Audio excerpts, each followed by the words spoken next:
Very good. Well, thank you everybody for joining us. Good morning.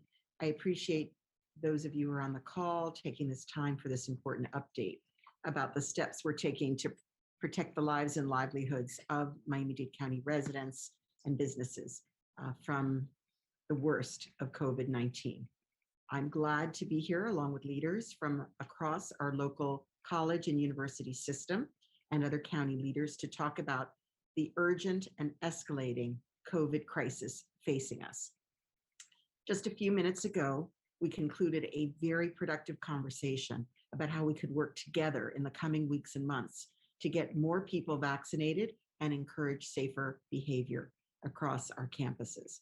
A lot of great ideas about how we can do this were discussed, and we identified a number of areas where we should be able to cooperate, including working together to set up vaccination pop-up sites on campuses and collaborating on key targeted messaging to help particularly reach younger people and the vaccine hesitant.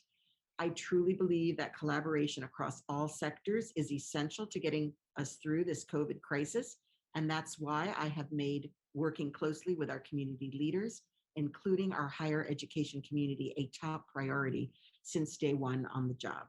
We're truly taking a whole of community response to this challenge, and we will ensure that no stone is left unturned when it comes to getting shots in arms. Hace unos momentos tuvimos una conversación muy productiva con líderes de todo nuestro sistema universitario local y con otros líderes del condado para hablar sobre la crisis de COVID que estamos viviendo otra vez. Hablamos sobre cómo podemos trabajar juntos en las próximas semanas y meses para vacunar a los estudiantes y también los empleados y promover un comportamiento más seguro. Muchas gracias. Excuse me, we've also just been joined by Dr. Peter Page, our Chief Medical Officer, and we'd like to hear from Dr. Page next. Thank you, Natalia. Good morning, everyone. Very exciting day as we started this collaborative with the leadership of some of our major educational institutions across the county. As we look at our current state, we obviously are continuing to see an increase in hospitalizations related to COVID. The state rate for positivity most recently has been designated as 18.1%. The county rate has been 12.1%, up the last 7 days to 13.46%. The median age of the positive cases is 36, which obviously is a different scenario than we were experiencing last year. I do want to emphasize that the majority of these patients that are hospitalized are the unvaccinated. Many percentage numbers are giving a range of 90 to 95% across the state. And obviously some of the immunocompromised and immunosuppressed comprise a certain percentage of the unvaccinated that are in the hospitals currently. I will say there is some positivity in our vaccinations program across the county. We have seen an increase in vaccinations, first dose, since July 21st. We've actually seen almost a doubling of our daily average of first dose vaccinations, which is a positive sign.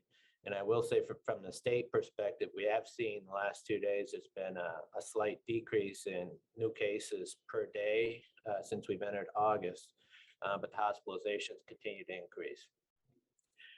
21% of our hospitalized patients across the state right now are requiring critical care services.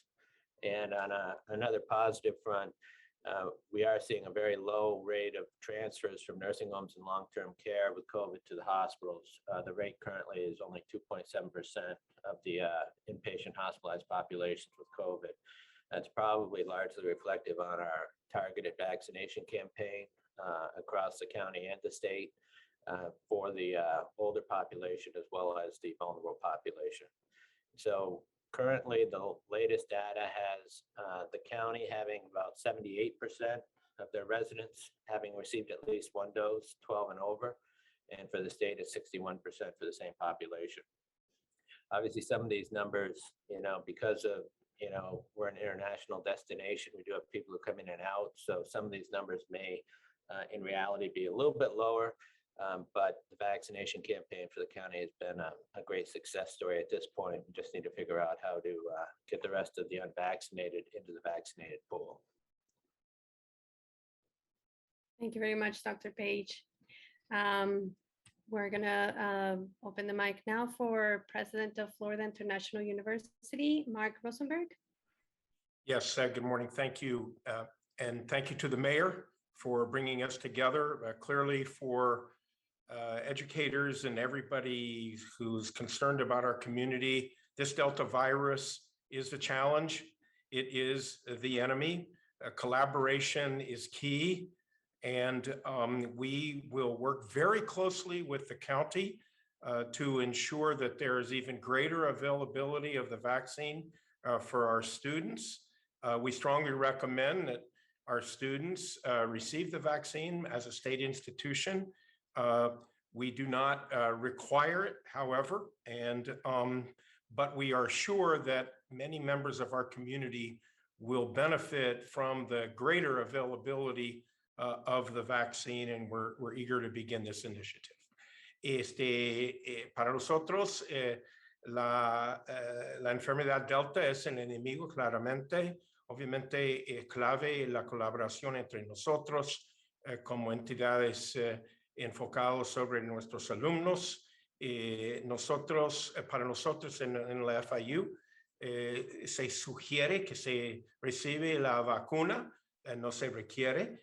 Y obviamente podemos acelerar la disponibilidad de la vacuna, ya que hemos ofrecido 14,000 dosis, pero hay muchos más que son elegibles si se escoja la oportunidad.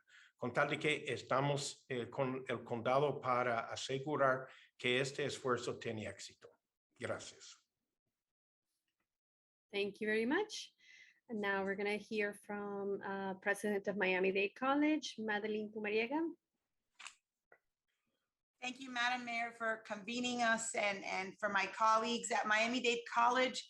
We remain committed to keeping everyone informed on our campus and making sure that we keep everyone safe on our campuses. With the recent increase in the COVID-19, especially the Delta variant, we are especially committed to making sure that we provide vaccination opportunities for our students, faculty, and staff. We have done so through the North Campus. We were recently a federal site where we administered over 350,000 vaccinations. We remain committed and partnering with the county. The Miami-Dade College North Campus is a county-run site, and we do daily vaccinations there from 7 a.m. to 7 p.m. We are doubling down our efforts in partnering with Miami-Dade County so that we have pop-up vaccination sites at all of our campuses. Our students are launching a campaign, Get the Shot campaign, so that they can, within each other, promote getting vaccinations as well. And we, alongside with our university partners, strongly encourage those that have not been vaccinated to get vaccinated, and those that are even vaccinated, when in close proximity to others where social distancing isn't available, to wear a mask, and that helps us protect one another. We will get through this together, and it'll be with self-responsibility and commitment to taking care of one another. And Miami-Dade College is proud to continue to be alongside the county and our sister institutions in doing so. In Spanish, buenas tardes. En Miami-Dade College sigue muy seriamente mirando los números sobre el COVID-19. Seguimos con las vacunas en nuestro recinto del norte. Ese fue un sitio en cual hicimos 350,000 vacunas en los últimos cuantos meses. Ese sitio sigue de 7 de la mañana a 7 de la noche para hacer las vacunas. Vamos también a hacer vacunas en todos los recintos, y el COVID testing lo estamos haciendo gratis en el North Campus. Wilson Campus también en el Kendall Campus y el Homestead Campus. Queremos recordarle a todo el mundo que por favor, si no se han vacunado, que por favor se pongan la vacuna. Juntos podemos superar esto. Gracias. Muchas gracias. Thank you very much. We're going to hear now from President of University of Miami, Julio Frank. Thank you. I join my colleagues in applauding the initiative from Mayor Levin Cava to bring us together, because in a pandemic, no one is safe until everyone is safe. And we are entering into, unfortunately, a scenario that was predicted, that with ongoing transmission around the world, the likelihood of a rise of new variants was very high. And this is exactly what we're witnessing. And I think this should be a reminder about the importance of getting everyone vaccinated. It will not only protect us from the current variant, but also will reduce the likelihood of future variants arising. And that is critical, and we gotta act in unison. So we're happy to join the rest of the universities and colleges in our county in this joint effort. We have made at the University of Miami the vaccination mandatory for employees. And we're moving in that direction. We can't do that for students, but we're strongly encouraging them. We are trying to facilitate that so that when we expect students to start moving in, first of all, every residential student will have to be tested negative 24 hours before moving into the residential areas. And then during the week of moving and the first week of classes from the 17th to the 26th of August, we will have vaccination booths on the Coral Gables campus for all our students. Any student, residential, non-residential, who has not been vaccinated or has not provided us with the information will have to be tested at least once a week so that we can keep everyone safe. And based on the very successful experience we had during the last academic year, where the university managed to stay open for in-person instruction throughout the fall of 2020 and the spring of 2021 with zero cases of in-classroom transmission of the virus. We are now requiring again, based on that experience, that all students in classroom and faculty will have to mask up. And we hope this will be an incentive for everyone who's still hesitant to get their shots, because once we reach everyone vaccinated on campus, that will not be necessary. But while we are not yet there, that is an additional precautionary measure in addition to the constant testing and contact tracing like we did last academic year. Quiero sumarme a mis colegas presidentes de las universidades y colegios del condado en agradecerle a la alcaldesa Levin Cava que nos haya convocado. Este es un esfuerzo colectivo, porque en una enfermedad infecciosa nadie está seguro hasta que todos estamos seguros. En la Universidad de Miami hemos hecho obligatorio la vacunación para los empleados. No podemos hacerla obligatoria para los alumnos, pero sí lo estamos alentando de manera muy vigorosa para que lo hagan. Estamos requiriendo a todos los estudiantes residenciales que se sometan a una prueba negativa, que presenten una prueba negativa 24 horas antes de mudarse a las residencias. Y después vamos a tener lugares de vacunación en el campus durante la semana en que se están mudando, y la primera semana de clases tendrán la oportunidad todos de vacunarse. Después de eso, los estudiantes residenciales y no residenciales que no estén vacunados tendrán que someterse a pruebas diagnósticas al menos una vez por semana. Y finalmente, dado la circulación de esta nueva variante tan peligrosa, hemos decidido reiniciar el requerimiento de que todo el mundo use cubrebocas en los salones de clases, independientemente de su estatus de vacunación. Conforme más y más estudiantes se vacunen, podremos ir relajando esa medida, pero por ahora es el tipo de medidas que nos permitieron durante el año académico anterior haber estado abiertos todo el año, desde el otoño de 2020 y la primavera de 2021, sin haber tenido un solo caso documentado de transmisión en los salones de clases. Entonces, sí se puede controlar el virus. Tenemos herramientas basadas en la ciencia. Ahora tenemos que aplicarlas, y si lo hacemos todos juntos vamos a vencer la pandemia.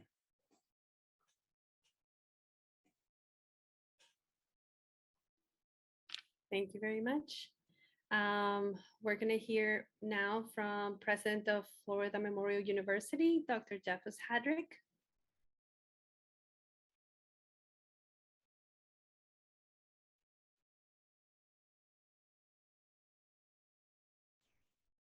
My apologies. Good morning, everyone. And as many of my fellow presidents have indicated that certainly this new Delta variant is imposing, again, challenges. But one of the things here at Florida Memorial and like our other universities in our communities, we're dedicated to working with Miami-Dade County and the great work that the mayor and her team are doing to counter these challenges. One of the things we're doing at Florida Memorial, while we are not mandating vaccinations, we're strongly encouraging all of our faculty, our staff, our students to be vaccinated. We are also requiring weekly testing, whether you're vaccinated or not here at the university. Students are also asked to, as well as faculty and staff, to continue to wear masks, even during classrooms or in large settings here, again, throughout the university community. We have students who are already moved in, and many of those students have, again, cleared, tested negative, and many are vaccinated. And the good thing that I like about the fact that we are constantly promoting the importance of getting vaccinated. And we have now begun to see a significant number of students requesting us to continue to, again, offer more vaccinations here on campus. And so, again, I'm looking forward to working with the mayor and her team, again, to host a site here and other initiatives to not only again, vaccinate our current students, but even our community and many of the parents as of our students as well. So thank you, Mayor, for the great work that you'll continue to do in this area. Thank you very much. I want to invite any other leaders that are on the call that would like to give a comment. Sure. This is Bruce Smith with Fortis College down in South Miami-Dade. I wanted to say thank you, Mayor, for putting this together and the team coming together to do this, because it is important to all of our community. And I know firsthand in South Dade, this is huge in making sure, you know, our college is fairly small. We currently have 91% of our faculty and staff that are already vaccinated without mandating it. And we know with our students continuing to talk about this. And so we continue to push our students to ensure that we have masks in class, that we're on campus and being safe. We've had 3 vaccination mobile sites come to our college already throughout the pandemic since March. And we look forward to partnering with the county as well to make sure that we have access to not only just our student population, but the greater community at all. So thank you for putting this together and being able to be a part of that. Well, thank you very much. With that, we're going to open for questions from media. If you have any questions, please raise your hand and I will call on you.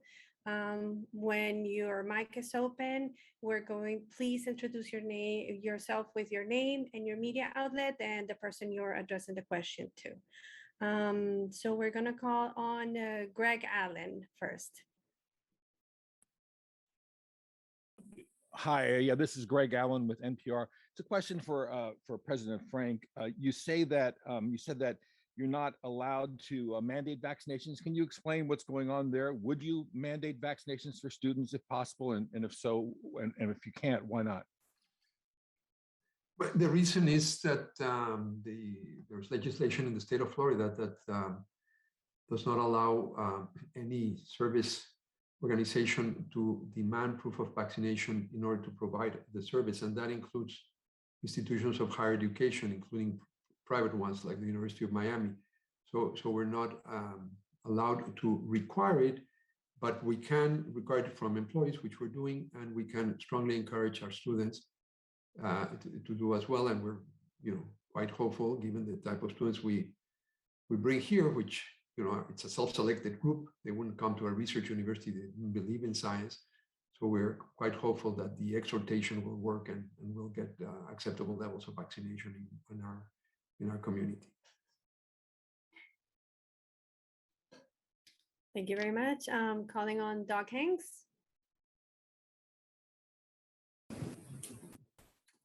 Greetings. Could I ask a question to the mayor? Can you tell us what your survey is showing from vaccination results from county employees and whether or not there's any discussion of mandating vaccines for the county workforce? Thanks, Doug. I believe that you got those results. No, we're sending them to you shortly. But basically, for those who've responded, it's about an 85% across the board vaccination rate, which we find very encouraging. And yes, we're considering other opportunities, but haven't yet determined anything additional that we would do at this time. Thank you very much. And as a reminder, if you have any question, please raise your hand. And when you're called on to ask your question, please say your name, the media outlet that you represent, and who you're addressing the question to. We're calling on Ana Claudia Chacin. Hi, everyone. My name is Ana Claudia. I'm from the Miami Herald. This question is for the mayor and possibly Dr. Peter Page. So we're undoubtedly seeing a third wave in COVID cases in Florida. Arguably, this has been the fastest spike we've seen since the beginning of the pandemic, and experts attribute this to the spread of the Delta variant. But something that's different this time around is that we're not seeing those daily case counts at the county level, just weekly, because that's what we're getting from the Department of Health. And the daily reporting of hospitalization data at a county level has somewhat filled that void. But how does this lack of daily data from the state affect local level decision-making? And how does that differ from the decision-making process the county had in January? Thank you. Yes, thank you for the question. And we, of course, are data-driven, science-driven, and it is very much contingent upon the data that we can receive. So we would want the state to provide us more frequent information. We have started our daily dashboard back up with the data we're getting from the hospitals and any other data points that we can find. We would wish for more frequent reporting from the state so that we can do a better job of being on top of the daily numbers.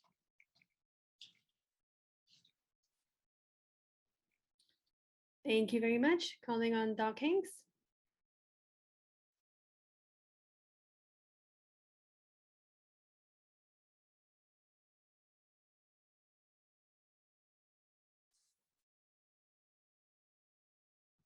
I'm sorry, I was on the wrong screen. So I just want to follow up if I could, Mayor. You said that other options are on the table. Does that mean that some sort of vaccine mandate is a potential option for the county workforce? So Doug, we're just exploring every possible avenue. We're very, very concerned about the spread, crossover as well. So we're very, very eager to reduce the spread, and we're looking at every possible option.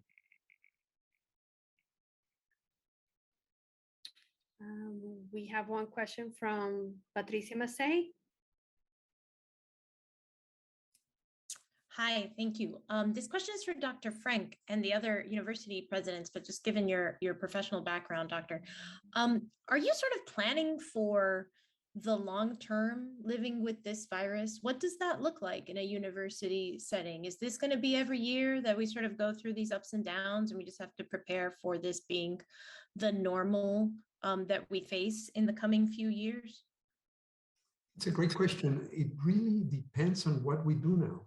Really depends on what we do now.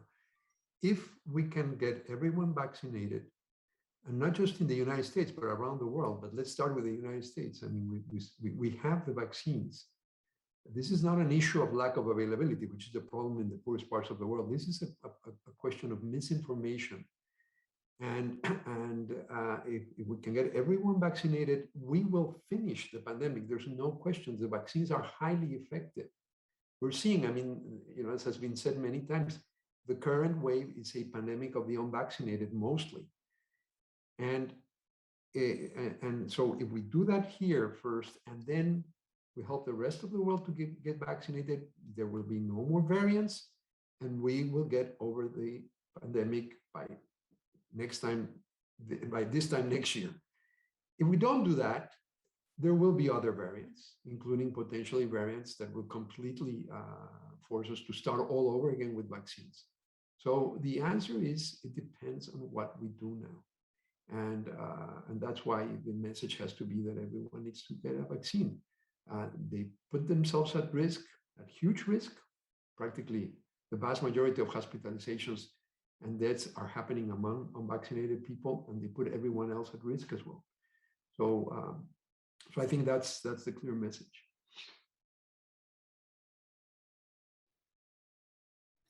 Thank you very much. We're going to open for some last questions. Ana Claudia Chacin. Yeah, so I just kind of had a follow-up about how this lack of data is affecting local level decision making, and as it compares to January in terms of, announcing new restrictions or advice you're giving to your residents, all of that.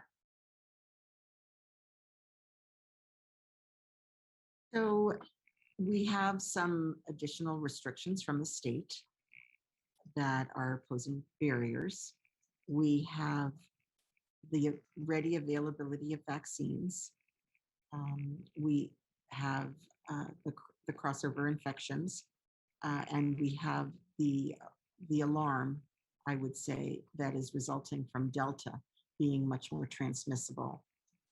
That is helping to spread the word as well. So we have a lot of new factors, and we're all trying to navigate this best we can to protect people and not stop our economic recovery at the same time.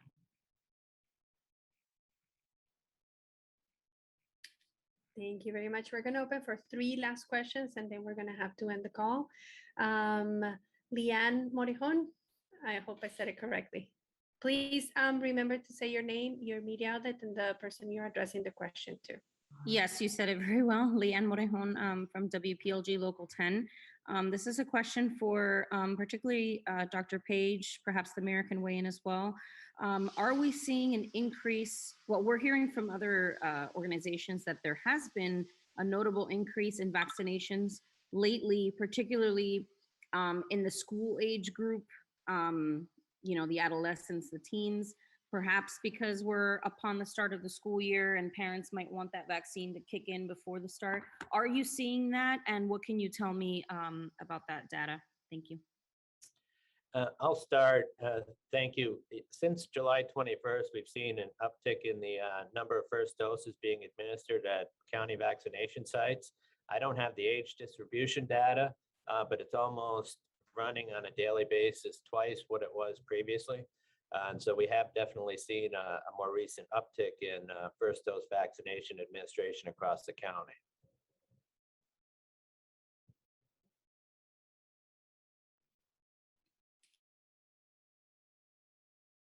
Thank you very much. The 2 last questions, Brooke.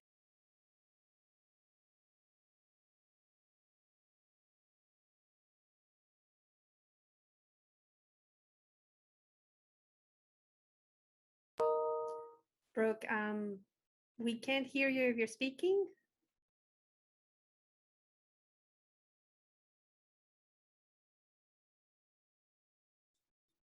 Your microphone is open, Brooke, now.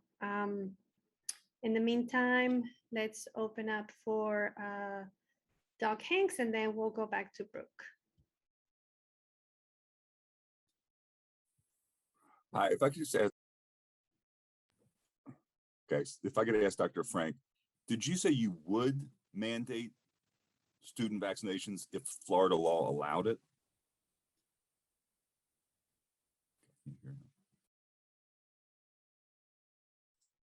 In addition to being university president, it does happen to be the case that my field of specialization. I'm a doctor and a physician, and then I did do a doctorate in public health, and that's what I've devoted my life. I've worked at the World Health Organization and was Federal Secretary of Health of Mexico for 6 years. So I am, strictly speaking, from a technical public health point of view, yes, I would mandate vaccines. We do that for many, many other diseases. That's the reason why there's no smallpox in the world since the 1970s. That's the reason we don't have polio. We mandate vaccines for children to enroll, and we've been doing that. There's ample precedent. Vaccines protect the person who gets the vaccine and protects everybody else. So I think there's a clear precedent and ample evidence that in the face of a contagious disease, mandatory vaccination has proven to be the main driver for the growth in life expectancy that we've experienced since the second half of the 20th century. If you have to point to one factor, it is vaccination. It's the most powerful tool we humans have invented, and we should deploy it. And that is, a professional point of view. As a university president, I will and always obey the laws that are legislated in our state and federally, and we comply strictly with all laws and regulations. And that's why we're not mandating the vaccine, but we're working. We are creating incentives. We are thinking about, appropriate rewards for students who get the vaccine, very much in keeping with university culture. And we are requiring all students who choose not to get vaccinated to be tested at least once a week. Talking about asymptomatic, obviously everyone who's symptomatic has to be tested, but asymptomatic students, everyone will have to be, if they are not vaccinated, they have to be tested. And obviously if they test positive or if they are a close contact of someone who tested positive, they will have to quarantine as appropriate. Thank you very much. And we're opening for the last question from Brooke Schaefer. Brooke, I hope we can hear you this time.